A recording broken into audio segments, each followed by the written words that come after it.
السلام علیکم ورحمۃ اللہ وبرکاتہ۔ آج ہم لائیں صحیح بخاری کی 791۔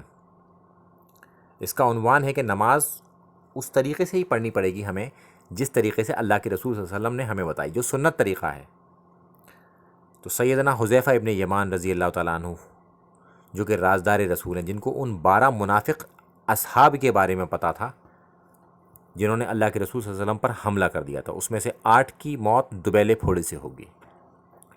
ان کا فتویٰ ہے کہ اگر کوئی شخص صحیح طریقے سے سجدے نہیں کر رہا تھا، ایک شخص، اور نہ ہی رکوع کر رہا تھا، تو انہوں نے کہا کہ تو نے نماز پڑھی ہی نہیں، اگر تو مرے گا تو اس سنت پر نہیں مرے گا جس پر اللہ تعالیٰ نے اپنے رسول صلی اللہ علیہ وسلم کو پیدا کیا۔